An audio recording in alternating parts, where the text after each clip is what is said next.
નમસ્કાર એસએનપી ન્યૂઝમાં હું દિનેશ મકવાણ આપનું હાર્દિક સ્વાગત કરું છું। જોઈએ સૌપ્રથમ આજના મુખ્ય સમાચાર। હાસોટ સુરતને જોડતો કિંગ ખાડીના બ્રિજની મરામત માટે સતત બીજી વખત જાહેરનામું પૂર્ણ છતાં કામગીરી શૂન્ય। કામગીરી નહીં થતા જર્જરિત બ્રિજ ગંભીરા બ્રિજ જેવી દુર્ઘટનાનું પુનરાવર્તન કરે તેવા આક્ષેપ। અંકલેશ્વરના પૂન ગામમાં સરપંચે મકાન પર જેસીબી ફેરવી દેતા પીડિત પરિવાર શિયાળની કડકડતી ઠંડીમાં રઝળતું। દુષ્કર્મનો ભોગ બનેલી પીડિતા મુદ્દે કેસ સમાધાન ન થતા સરપંચે મકાન તોડ્યું હોવાના પીડિત પરિવારોના આક્ષેપ। મામલો પોલીસ મથકે પહોંચ્યો। દહેજમાં નર્મદા પરિક્રમવાસીઓ બે બોટ વચ્ચે પાટીઓ મૂકી જોખમી રીતે અવરજવર કરવા મજબૂર। વીડિયો સોશિયલ મીડિયા પર ચર્ચાનું કેન્દ્ર। વર્ષોથી અંકલેશ્વરમાં ઉત્તરાયણની પતંગ સાસુઓ બનાવી બની રહ્યા છે આત્મનિર્ભર। સાસુઓનો અદ્ભુત પ્રેમ।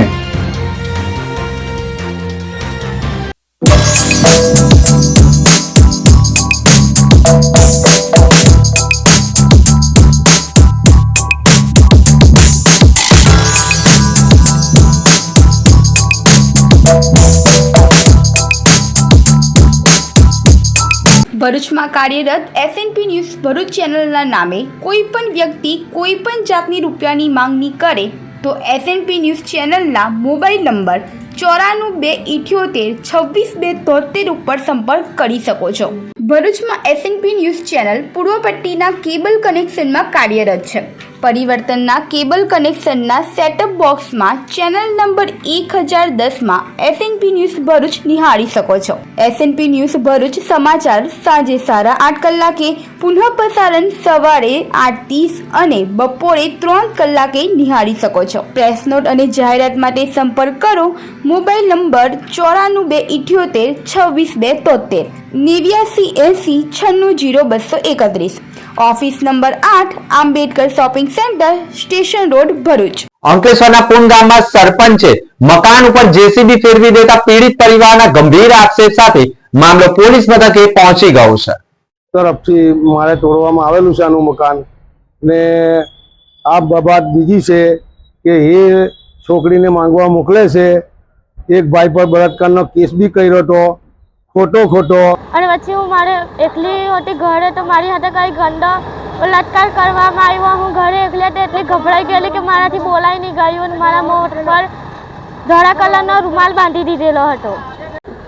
આજે મારું પુનગામમાં મકાન તોડી કાઢ્યું તો જાણે કે છોકરીનો કેસ હતો તે છોકરીનો કેસ અમે પાછો નહીં લીધો સરપંચના કહેવાથી તો અમને ધમકાવતા હતા જાણે કે તમે આ કેસ પાછો લઈ લો તો અમે તમારું મકાન તોડી કાઢશું, તમે નહીં લો કેસ પાછો તો મકાન તોડી કાઢશું, અમે એમ કરી લાગશું, તમને ટાટિયા ભાંગે કાઢી તમને જીવતા હરગાઈ દેશે, એવી બધી ધમકી। ભરૂચ જિલ્લાના અંકલેશ્વર પંથકમાં 2 વર્ષ અગાઉ 11 વર્ષની બાળકી દુષ્કર્મનો ભોગ બની હતી। જે કેસમાં દુષ્કર્મીની પોલીસે ધરપકડ કરી કાર્યવાહી કર્યા બાદ કેસમાં સમાધાન માટે પીડિત પરિવારને પૂન ગામના મહિલા સરપંચના પિતા ઈશ્વર વસાવા દબાણ કરતા અને પીડિત પરિવારને સમાધાન નહીં કરતા આખરે ગામના સરપંચ તરીકે દીકરીની જગ્યાએ પિતા કામ કરતા હોય તેઓએ પીડિત પરિવારનું ઘર ઉપર જેસીબી ફેરવીને જમીન દોષ કરી પરિવારને રોડ ઉપર શિયાળાની કડકડતી ઠંડીમાં રઝળતું કરતા જ પીડિત પરિવારે ભારે આક્રોશ વ્યક્ત કર્યો છે। પીડિત પરિવારે આક્ષેપ કર્યા છે કે અગાઉ બાળકી ઉપર દુષ્કર્મ થયું હતું તે કેસમાં તેઓએ સમાધાન કરવાનું કહ્યું હતું ને ન થતા અને સમાધાન નહીં કરતા તેઓએ અમારું મકાન તોડી નાખ્યું હોવાના પીડિત પરિવારે આક્ષેપ કર્યા છે। ભાઈની છોકરી મારા 2 વર્ષ પહેલાં અને બલાત્કારનો કેસ થયેલો તેમાં મારું ઘર મેં બાબતથી મારું તોડી નાખ્યું છે। હવે સમાધાન બી કરેલું મારા ભાઈએ તો બી હવે એ આ જબરજસ્તી આરોપીઓ કર્યો ને મારા આ ઘરનો નિકાલ બધો કાઢી નાખ્યો છે। હવે અમે રોડ પર આવી ગયા છીએ, અમારા માટે હવે કોઈ રસ્તો છે નથી। જે કરે તો સરકાર કરે અને અમે એવું જ છે કે જાણે મારા છોકરા છોકરી મારી વાઈફ બધા અમે ઠંડીમાં પડીને અમે ઊંઘીએ તો એ લોકો ધમકી આપીને આપે છે અને એમાં એવું જ છે કે જાણે કે તમને અહીંથી ઘર ખાલી કરી ના જાય એટલે તમને અહીંથી તમને હળગાવી દઈશ ને તમારો માલ સામાન બધો હળગાવીશ ને અમે રાજા બની જશું। મેં એકલી મારા ઘરે હતી, મારા પપ્પા ભજનમાં પીને નાહી ગયેલા, એ ભજનમાં નાહી ગયેલા ને હું ઘરે એકલી હતી, મારા ભાઈ હાથે સૂતેલી અને કોઈ આદમી અમારા ભાંગોળમાં જતો મારા પપ્પાનો દોસ્ત હતો. એ દોસ્તીમાં મારા પપ્પાને લઈ ગયા ભજનમાં લઈ ગયા. અને પછી હું મારે એકલી હતી ઘરે, તો મારી સાથે કંઈ ગંદો બલાત્કાર કરવામાં આવ્યો. હું ઘરે એકલી હતી એટલી ગભરાઈ ગયેલી કે મારાથી બોલાઈ નહીં ગયું. અને મારા મોં પર ધોળા કલરનો રૂમાલ બાંધી દીધેલો હતો. આજે મારું પુનગામમાં મકાન તોડી કાઢ્યું. તો જાણે કે એક છોકરીનો કેસ હતો, તે છોકરીનો કેસ અમે પાછો નહીં લીધો સરપંચના કહેવાથી. તો અમને ધમકાવતા હતા, જાણે કે તમે આ કેસ પાછો લઈ લો તો અમે તમારું મકાન તોડી કાઢશું, તમે નહીં લો કેસ પાછો તો મકાન તોડી કાઢશું, અમે એમ કલાકશું, તમને ટાટિયા ભાગે કાઢીશ, તમને જીવતા હરગાઈ દેશે, એવી બધી ધમકી આપતા હતા. ને તે દિવસ અમે ધંધા પર હતા. ધંધા ખાલી ઘેરે મારા જેઠ હતા ને મારી નણંદના છોકરા હતા. તો તે દિવસ નહોતા સરપંચ આવે કે કોઈ નહોતું. આ એમના બાપા આવીને સાથે અમારા મકાન પર જીસીબી ફેરવી દીધું ને ફોન આવ્યો તો અમે જઈએ આ ઘરે. તો ઘેરે એકદમ નવરું કલાકેલું ને જીસીબી તોડી તારીને બધું નવરું કરીને જતું રહ્યું. જો કે પૂન ગામના એક મકાન જેસીબીથી તોડી નાખવાના મુદ્દે તલાટી જયાબેન પટેલના ટેલિફોનિક વાતચીતમાં સંપર્ક કરતા તેઓએ કહ્યું હતું કે સરપંચે મકાન તોડ્યું હશે તો તે તેમનો વિષય છે, પરંતુ મારી જાણની બહાર છે તેમ કહી તલાટીએ હાથ ઊંચા કર્યા હતા. પરંતુ સરપંચ મહિલા હોય અને તેમના લગ્ન બાદ તે સાસરીમાં રહેતી હોય, તેની જગ્યાએ તેના પિતા સરપંચ તરીકે કામ કરતા હોવાના આક્ષેપ મામલે તેના પિતાએ પણ પોતાની પ્રતિક્રિયા રજૂ કરી હતી અને સરપંચ હિનાબેન વસાવાએ પણ આ બાબતે પોતાનું નિવેદન રજૂ કર્યું છે. મારું નામ નેહાબેન ઈશ્વરભાઈ વસાવા, હું નવા ગામની સરપંચ છું. સુરેશભાઈ છનાભાઈ વસાવાએ અમારા ગામ પર ગેરકાયદેસર ઘર બાંધીને અમારા ગામ પર દબાણ કરેલ હતું. તે મેં દબાણ દૂર કર્યું છે અને એમને ગામની બહાર કાઢી મૂક્યા છે.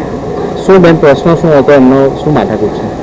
કંઈ નહીં, એ બસ અમારા ગામના હતા નહીં ને એમને એક વીંઘવાની જમીન હડપી દીધી હતી. તો અમે એ દબાણ દૂર કર્યું છે. કેટલી વખત નોટિસ આપેલી? અમે 3 વાર નોટિસ આપી છે, એમને 3 વાર બજવી છે. મારું નામ ઈશ્વરભાઈ લોગણભાઈ વસાવા છે. નવા પુનગામનો રહેવાસી છું. 105 તરફથી મારે તોડવામાં આવેલું છે આનું મકાન. ને આ બાબત બીજી છે કે એ છોકરીને માંગવા મોકલે છે. એક ભાઈ પર બળાત્કારનો કેસ બી કર્યો હતો ખોટો ને એ ભાઈ એ છોકરીના પપ્પાને આવીને કહે છે કે મારા પપ્પા આ લોકો આવી વાતો કરે છે. એટલે એનો જાય છે એમના ઘેર, પેલા છોકરાને કહે છે કે કેમલા નહીં આપવું હોય તો નહીં આપવાનું, આવી વાત કેમ કરે છે છોકરીને, કામે જા, મૂકવા જા, એમ જા તેમ જા. એટલો પેલો જઈને એને એવું કહે છે એનો પપ્પા કે તારે એ રીતે રહેવું હોય તો રહે, નકર પછી તારી હાથે જોવા જેવી થશે. એવી રીતે 4-5 કિસ્સા બન્યા. એક ભાઈ પર બળાત્કારનો કેસ કર્યો. પછી મારે 105 તરફથી બધે વિગેટો લઈને મારે એને ખસેડવામાં આવ્યો, ગામથી બહાર કાઢવામાં આવ્યો છે. એટલે કે જાણે મારા ગામ લોકોને બધાને એવું થયેલું છે કે અમે હવે આ સરપંચ અમે આને કાઢો ન તો અમે બહુ લાંબી લડાઈ થઈ જશે. એટલે મેં મારા ધારવા પ્રમાણે ગામ લોકો સાથે મળીને મેં એ લોકોને બહાર કાઢ્યા છે. હાંસોટ સુરતને જોડતા કિમ ખાડી ઉપરના બ્રિજની મરામત માટે સતત બીજી વખત જાહેરનામું પૂર્ણ છતાં કામગીરી કરાઈ નથી. જુઓ વિશેષ અહેવાલ. વડોદરા આણંદને જોડતા બ્રિજની દુર્ઘટનામાં બ્રિજની નીચે વાહન ચાલકો વાહનો સાથે ખાબકી મોતને ભેટ્યા હોવાની ઘટના બાદ સમગ્ર ગુજરાતના નદી નાળા અને તળાવ ઉપરના બ્રિજોની ફિટનેસ ચકાસી જર્જરિત બ્રિજોની મરામત કરાવવાના આદેશો જે તે વિભાગ દ્વારા કરવામાં આવી રહ્યા છે. તેવામાં Ankleshwar Hansot Kadrama road national highway 64 પર વડોલી વાંક અને સાહોલ ગામ વચ્ચે કિમ ખાડી ઉપર આવેલ મેજર બ્રિજ ઉપર ભારે વાહનો અને માલવાહક વાહનોની અવર જવર ઉપર પ્રતિબંધ ફરમાવતું જાહેરનામું સુરત જિલ્લા અધિક મેજિસ્ટ્રેટ દ્વારા 17/11/2025 થી 16/12/2025 સુધી જાહેર કરાયું હતું અને આજે આ જાહેરનામાની સમય મર્યાદા પણ પૂર્ણ થવા છતાં બ્રિજની મરામત કરાવવામાં આવી નથી અને આ જર્જરિત બ્રિજ ઉપરથી ભારે વાહનો જાહેરનામા હોવા છતાં પસાર કરવામાં આવી રહ્યા છે. ગંભીરા બ્રિજ જેવી દુર્ઘટનાનું પુનરાવર્તન થાય તો જવાબદાર કોણ તેવા પ્રશ્નો વચ્ચે ગામના લોકોમાં પણ રોષ જોવા મળી રહ્યો છે.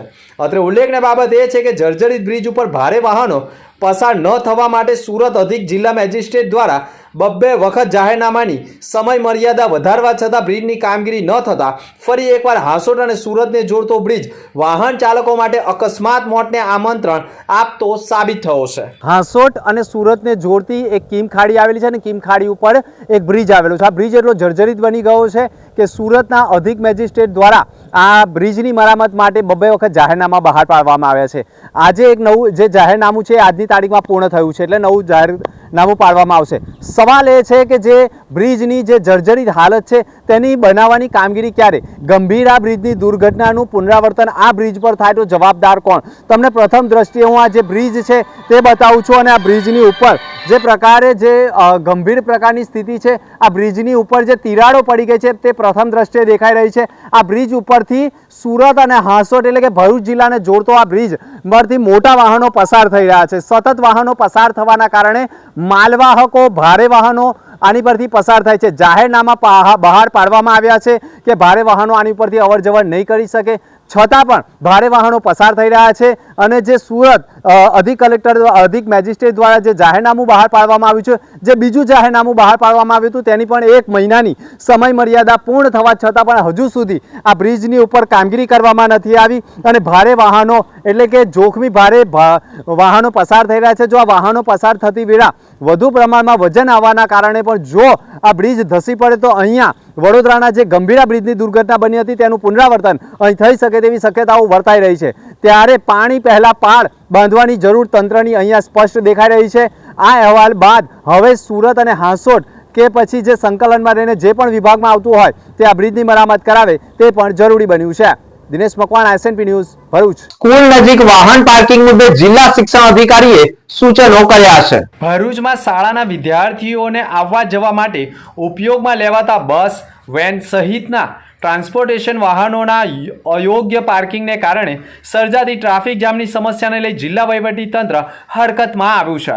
કલેક્ટર દ્વારા રોડ સેફટી સમિતિની બેઠકમાં શાળાના વાહનો માટે યોગ્ય પાર્કિંગ વ્યવસ્થા સુનિશ્ચિત કરવા કડક સૂચના આપવામાં આવતા તેના અનુસંધાને શિક્ષણ વિભાગ દ્વારા તમામ શાળા સંચાલકોને મહત્વનો પરિપત્ર જારી કરવામાં આવ્યો છે. પરિપત્રમાં કહેવામાં આવ્યું છે કે જો શાળાઓમાં વાહનો શાળાના કેમ્પસની બહાર જાહેર માર્ગ ઉપર પાર્ક થતા હોવાથી સામાન્ય નાગરિકો તથા વિદ્યાર્થીઓને અવર જવરમાં મુશ્કેલીઓ પડે છે. ખાસ કરીને શહેરી અને ગ્રામ્ય વિસ્તારોમાં સવાર થતાં જ સાંજના પીક અવર્સ દરમિયાન ટ્રાફિક જામની સમસ્યા ગંભીર બની રહી છે. માર્ગ સલામતીને ધ્યાનમાં રાખી અને તમામ શાળાઓને સૂચના આપવામાં આવી છે કે તેમની શાળાઓમાં કોઈને કોઈ ટ્રાન્સપોર્ટેશન દ્વારા અથવા તો વાહનો લઈને આવતા બાળકો શાળાના કેમ્પસમાં જ પોતાનું વાહન મૂકે અને બહારના જે વાહનો છે, રિક્ષા કે વાન, તે પણ શાળાની કેમ્પસની અંદર જ બાળકોને ઉતારે તે સુનિશ્ચિત કરવા જણાવ્યું છે. જો શાળાના કેમ્પસમાં શક્ય ન હોય તો બહારના રોડ ઉપર ઉતારી અને તાત્કાલિક રિક્ષા કે વાન રવાના થઈ જાય અને એ રીતે રોડ પરની આવાગમન ખોરવાય નહીં તે સુનિશ્ચિત કરવા શાળાઓને સૂચના આપવામાં આવી છે. નકલી સિક્યુરિટીના સર્વિસ લાયસન્સ મુદ્દે ભરૂચમાં સી ડિવિઝન પોલીસ મથકમાં ગુનો દાખલ કરાયો છે. ભરૂચ સી ડિવિઝન પોલીસ મથકમાં ગાંધીનગર પોલીસ ભવન નજીક રહેતા સુરેન્દ્રકુમાર ચતુર્વેદીએ ફરિયાદ નોંધાવી છે, જેમાં તેઓએ આક્ષેપ કર્યા છે કે ફરિયાદીના સુપરવિઝન અધિકારી ડીવાયએસપી મહાવીરસિંહ વાઘેલાના ધ્યાન ઉપર નિયંત્રણ અધિકારી દ્વારા નિર્ધારિત માન્ય તાલીમ સંસ્થાઓને પ્રાઇવેટ સિક્યુરિટી એજન્સીના માલિક તથા સુપરવિઝન ગાર્ડ્સને તાલીમ આપ્યા વગર જ તાલીમ અંગેનું સર્ટિફિકેટ રૂપિયા આપીને લેતા હોય છે. જે અંગેના દ્વારકાધીશ સિક્યુરિટી સર્વિસના લાયસન્સ ધારક મયુરકુમાર શિવા પરમાર નાઓએ અન્ય જિલ્લાના પ્રાઇવેટ સિક્યુરિટી એજન્સીનું લાયસન્સ 15/11/2025ના રોજ અત્રેની કચેરીએથી ઇસ્યુ કરવામાં આવેલ, જે દ્વારકાધીશ સિક્યુરિટી સર્વિસના લાયસન્સ ધારક મયુરકુમાર શિવા પરમાર નાઓએ અત્રેની પ્રાઇવેટ સિક્યુરિટી અધિકારી દ્વારા નિર્ધારિત માન્ય સંસ્થા alpha security service and training institute Bharuch ખાતે પોતે ગયેલ નથી અને તાલીમ લીધા વગર જ 29,000 રૂપિયા તાલીમ સંસ્થાના માલિક નિયોરિયા જસવંત દોલતસિંહને આપી તાલીમ અંગેનું સર્ટિફિકેટ મેળવેલ હોવાનું સામે આવતા નકલી વાઉચર અને નકલી સર્ટિફિકેટ હોવાનું ફલિત થતાં સી ડિવિઝન પોલીસ મથકમાં નિયોરિયા જસવંતસિંહ સામે ગુનો દાખલ કરી તેની ધરપકડ કરવાના ચક્રો ગતિમાન કર્યા છે. વર્ષોથી અંકલેશ્વરમાં ઉત્તરાયણની પતંગ સાસુ વહુ બનાવી આત્મનિર્ભર બની રહ્યા છે. ઉત્તરાયણના 2 મહિના પૂર્વે પતંગ ઉત્પાદન કરતા નસીમબાનું રંગરેજ અંકલેશ્વર વિસ્તારમાં માત્ર નસીમબાનું રંગરેજ જ પતંગોનું નિર્માણ કાર્ય કરે છે. આજુબાજુના ગામડાઓના પતંગના વેપારીઓ નાઝીમ બાનુને ત્યાં હોલસેલ ભાવે જથ્થાબંધ પતંગો ખરીદવામાં આવે છે. ચાલુ સાલે ઓપરેશન સિંદૂર તેમજ નરેન્દ્ર મોદીના થીમવાળા પતંગોની ડિમાન્ડ જોવા મળી રહી છે. નાઝીમ બાનુ રોજના 200થી વધુ જુદા જુદા ચિત્રોવાળા પતંગોનું ઉત્પાદન કરે છે. પીડામણ નાકા પર પતંગવાળા ચાચી તરીકે જાણીતા નસીમા બાનુ ઘણી રંગરેજ દ્વારા પેઢી દર પેઢી ચાલી આવતા પતંગ વ્યવસાયને અપાવી પતંગ બનાવટમાં ઝુકાવ્યું છે અને આ કારીગરોમાં હવે તેમના પુત્ર વધુ પણ જોડાઈ ગયા છે. બજારથી કાગળ, કામડી, ગમ લઈને વડે 200 રૂપિયાથી લઈ 1200 રૂપિયા સુધીના પંજાઓ પણ તૈયાર કરી રહ્યા છે. મોટા પ્રમાણમાં પતંગોનું ઉત્પાદન કરવામાં આવી રહ્યા છે, પરંતુ અહીંયા સાસુ અને વહુનો પ્રેમ અદ્ભુત જોવા મળ્યો છે. મારું નામ નસીમ બાનુ ઉસ્માન ગની રંગરેજ છે. હું અંકલેશ્વર ગામમાં રહું છું. પતંગનો ધંધો 15 વર્ષથી કરીએ છીએ અમે. પતંગ બનાવવામાં લાકડું, ગમ અને પ્લાસ્ટિકની જરૂર હોય છે. આ પતંગ અમે 4 મહિના પહેલા ચાલુ કરીએ છીએ. આ અમારા ફેમિલી મેટલ છે અને 15 માણસ કામ કરીએ છીએ. મારું નામ કીર્તિ ભાનુશાલી છે. મારી શોપ GIDC માં છે અને અમે વર્ષોથી અહીંયા પતંગ લેવા આવીએ છીએ. એમનું ઘરનું ખુદનું કારખાનું છે એટલે અમને વ્યાજબી ભાવે પતંગ મળે છે અને અમે પતંગ લઈને GIDC એરિયામાં વેચીએ છીએ. આજુબાજુના ગામડાવાળા વિસ્તારવાળા ભડકોદરા કાપોદરાવાળા પણ અમારી પાસે પતંગ લેવા માટે આવ્યા છે. દહેજમાં નર્મદા પરિક્રમવાસીઓએ 2 બોટ વચ્ચે પાટીઓ મૂકીને જોખમી રીતે અવર જવર કરવી પડે છે. નર્મદા પરિક્રમાના દક્ષિણ તટ પરના અંતિમ પંડાવ એવા શ્રી રેવા સંગમ તીર્થધામ ઓમલેશ્વરથી હોડી દ્વારા સામે કાંઠે ઉત્તર તટે આવેલા મીઠી તલાઈ ખાતે પરિક્રમવાસીઓને ઉતારવામાં આવે છે. પરંતુ ઉત્તર કાંઠે આવેલા નર્મદા પરિક્રમાની જેટી આગળ આશરે 10 થી 15 ફૂટ જેટલું પુરાણ થઈ જવાથી મોટી ટ્રોલર બોટને પણ તરવા માટે જરૂરી 6 થી 8 ફૂટની ઊંડાઈ પખવાડિયાના 8મ થી 12 સુધી દિવસમાં પાણી ઓછા રહેતા મળતી નથી, જેના કારણે પરિક્રમવાસીઓથી ભરેલી બોટ કિનારાની જેટી સુધી પહોંચી શકતી નથી. ગત વર્ષના સાક્ષેપમાં પણ આ વર્ષે પુરાણ વધવાની સમસ્યાઓ વધી છે. આ વર્ષે જ 4 થી 5 વખત આવી બાધા ઊભી થતા પરિક્રમવાસીઓને લાકડાના પાટિયાના સહારે જીવના જોખમે પસાર થવાની નોબત આવી ગઈ છે. આ અંગે હોડી ઘાટના સંચાલકો દ્વારા તંત્રને વારંવાર રજૂઆત કરી છે કે પરિક્રમાની જેટી આગળ ડ્રેઝિંગ કરીને ખાડીની ઊંડાઈ વધારવામાં આવે, જેથી મોટી બોટો કિનારા સુધી લાગી શકે અને તે થાય દરમિયાન જ વચગાળાના વિકલ્પ રૂપે રોડો ફેરીની જેટી પણ બોટ લંગાડવાની કાયમી મંજૂરી આપવામાં આવે તેવી માંગ પણ કરી છે.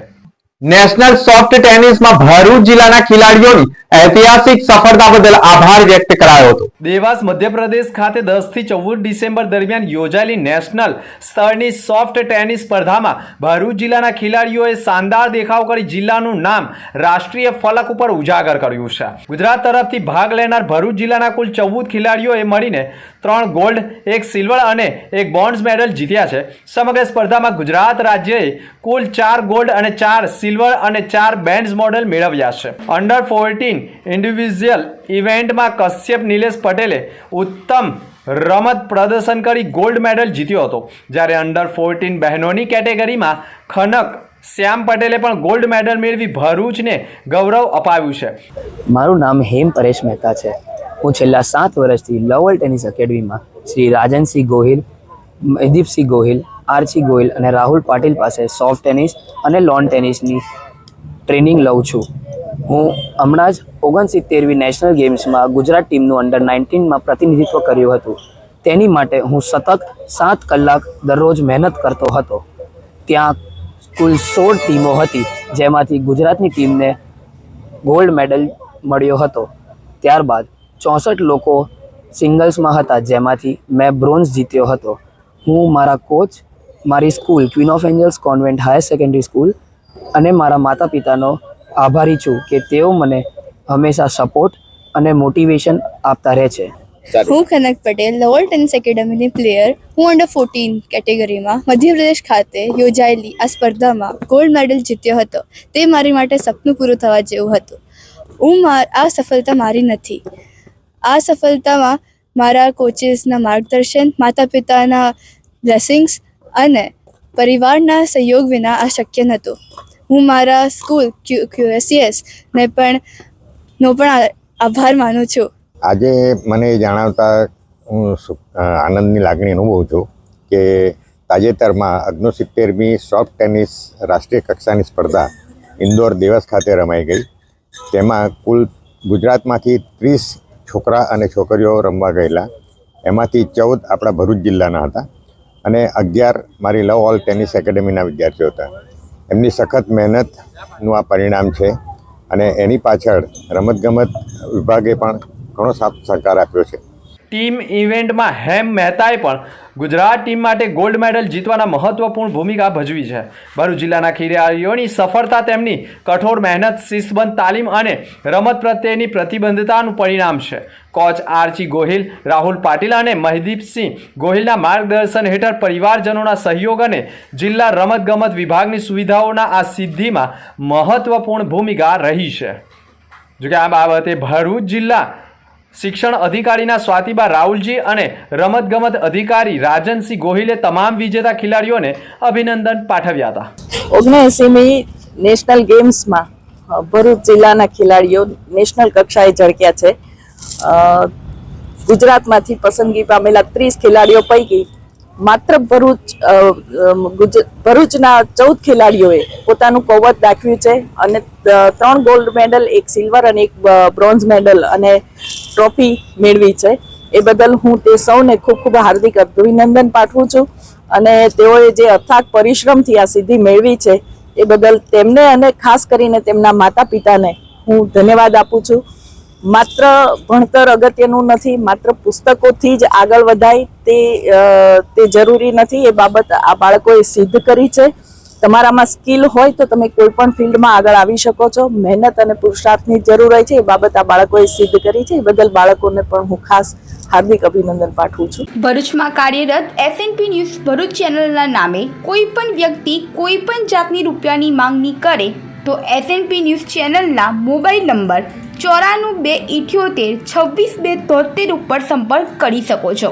ભરૂચમાં SNP ન્યૂઝ ચેનલ પૂર્વ પટ્ટીના કેબલ કનેક્શનમાં કાર્યરત છે.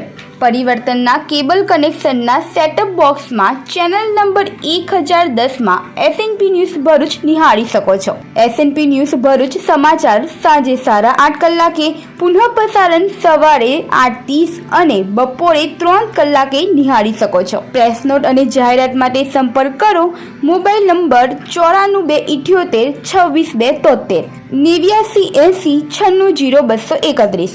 Office number 8, Ambedkar shopping centre, station road, Bharuch.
અંતમાં મુખ્ય સમાચાર પર ફરી એક નજર. હાસોટ સુરતને જોડતો કિમ ખાડીના બ્રિજની મરામત માટે સતત બીજી વખત જાહેરનામું પૂર્ણ છતાં કામગીરી શૂન્ય. કામગીરી નહીં થતા જર્જરિત બ્રિજ ગંભીરા બ્રિજ જેવી દુર્ઘટનાનું પુનરાવર્તન કરે તેવા આક્ષેપ. અંકલેશ્વરના પૂન ગામમાં સરપંચે મકાન પર જેસીબી ફેરવી દેતા પીડિત પરિવાર શિયાળની કડકડતી ઠંડીમાં રઝળતું. દુષ્કર્મનો ભોગ બનેલી પીડિતા મુદ્દે કેસ સમાધાન ન થતા સરપંચે મકાન તોડ્યું હોવાના પીડિત પરિવારોના આક્ષેપ. મામલો પોલીસ મથકે પહોંચ્યો. દહેજમાં નર્મદા પરિક્રમવાસીઓ બે બોટ વચ્ચે પાટીઓ મૂકી જોખમી રીતે અવરજવર કરવા મજબૂર. વિડીયો સોશિયલ મીડિયા પર ચર્ચાનું કેન્દ્ર. વર્ષોથી અંકલેશ્વરમાં ઉત્તરાયણની પતંગ સાસુઓ બનાવી બની રહ્યા છે આત્મનિર્ભર. સાસુઓનો અદ્ભુત પ્રેમ. તો આ હતા ત્યાર સુધીના સમાચાર. નવા સમાચાર સાથે ફરી મળીશું. નમસ્કાર.